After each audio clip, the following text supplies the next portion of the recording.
मंडी संसदीय सीट से कांग्रेस प्रत्याशी विक्रमादित्य सिंह ने आरएसएस से भाजपा प्रत्याशी कंगना रनौत को लेकर अपनी स्थिति स्पष्ट करने को कहा है।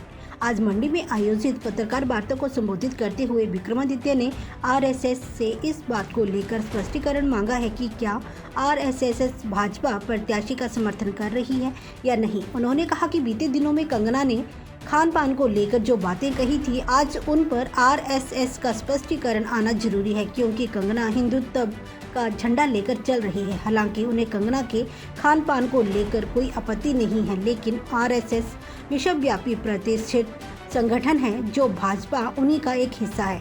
ऐसे में आरएसएस को ये स्पष्ट करना चाहिए कि क्या आरएसएस ऐसे प्रत्याशी का समर्थन कर रही है या नहीं। हालांकि उन्होंने ये भी स्पष्ट किया कि आरएसएस का राजनीति से कोई लेना देना नहीं है, लेकिन भाजपा उन्हीं की विचारधारा से निकली हुई पार्टी है। नूरपुर से विनय महाजन की रिपोर्ट, AMI न्यूज़ हिमाचल।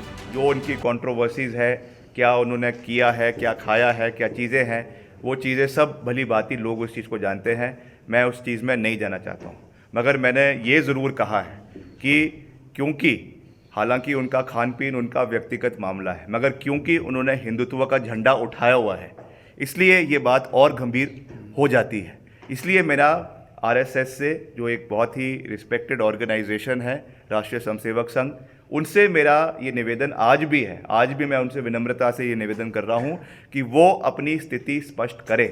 क्या वो एक ऐसे प्रत्याशी का समर्थन करती हैं जिनका जो है इस एक कंट्रोवर्शियल स्टेटमेंट इस मुतलक आया है, और ख़ास करके जो वो हमारे सनातन धर्म को जो है वो आहत पहुंचा रहा है हिमाचल के अंदर, और हमारे देव समाज को आहत पहुंचा रहा है।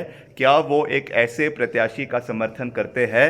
ये जवाब आरएसएस को देना चाहिए, क्योंकि आरएसएस जो है संघ परिवार की मुखिया है, और उस नाते अगर वो भाजपा के प्रत्याशी का इस परिप्रेक्ष्य में समर्थन करते हैं या नहीं करते हैं, इसके बारे में आरएसएस को स्थिति स्पष्ट करनी चाहिए। हालांकि वो राजनीति से सीधे रूप से जुड़े नहीं हैं, मगर फिर भी क्योंकि संघ परिवार के वो मुखिया है, इसलिए उसको इसके बारे में स्थिति स्पष्ट करनी चाहिए। देखिए, उनकी जो भाषा शैली है, कभी कुछ कहती है, मनाली से कुछ कहती है, यहाँ से कुछ और कहती हैं, मैं उस पर नहीं जाना चाहता हूँ। आई अंडरस्टैंड कि because of lack of educational qualifications इस तरीके की बातें होती हैं, इस तरीके के भाषा शैली का प्रयोग होता है, बट मेरी उनको शुभकामनाएं हैं। मेरा उनको जो है वो उनको I wish her best of luck in her political Endeavour. क्या होता है क्या नहीं होता है वो तो समय बताएगा। मैं उनको पूरी शुभकामनाएं देना चाहता हूं, मगर जिस तरीके की भाषा शैली का वो प्रयोग कर रहे हैं वो हिमाचलियत और हिमाचल की संस्कृति में तो नहीं है। ये ज़रूर है, अगर मैं उसको एक शब्द कहूँ जो मुंबई में ज़्यादा इस्तेमाल होता है, कि ये एक टपोरी लैंग्वेज है, जो भाजपा और ख़ास करके मुंबई के अंदर कुछ इलाकों में, जैसे बॉलीवुड में कहा जाता है, उस तरीके की शब्दावली का अगर प्रयोग यहाँ पे कर रही है, तो उनको तो मैं नमस्कार ही कह सकता हूँ। नहीं, वो जो पहनना है उन्हें वो पहने, हमको कोई दिक्कत नहीं है, मगर समस्या ये है कि ऐसा लग रहा है कि कोई फिल्म की शूटिंग चल रही है, जहाँ जाती हैं वहाँ का पहनावा पहन लेती है।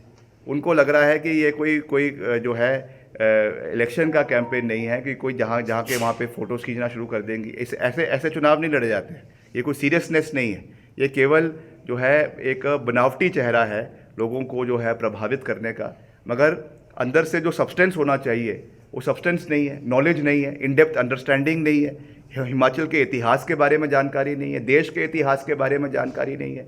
मैं उनको फिर से ओपन चैलेंज कर रहा हूँ, हालांकि मुझे पता है कि वो एक्सेप्ट नहीं करेगी क्योंकि उनको अंडरस्टैंडिंग नहीं है, बट आई स्टिल रिक्वेस्ट हर कि वो यहाँ पर आकर सेरी मंच के ऊपर एक ओपन डिबेट मेरे साथ करें, ओपन डिबेट करें। सारा मीडिया वहाँ पर हो, सारा प्रदेश का मीडिया वहाँ पर हो, इंटेलेक्चुअल क्लास वहाँ पर हो, स्टूडेंट्स वहाँ पर हो, और वहाँ पे हमसे डिबेट करें कि उनका क्या विज़न हिमाचल के लिए है, क्या कार्य उन्होंने किए हैं और क्या वो करना चाहती है, और हम कहेंगे कि हमने क्या कार्य किया है, हमारा क्या विज़न है, और आप उसमें प्रश्न पूछें और फिर जनता तय करेगी कि क्या उन्होंने जो है वो आगे का भविष्य कैसे तय करना है।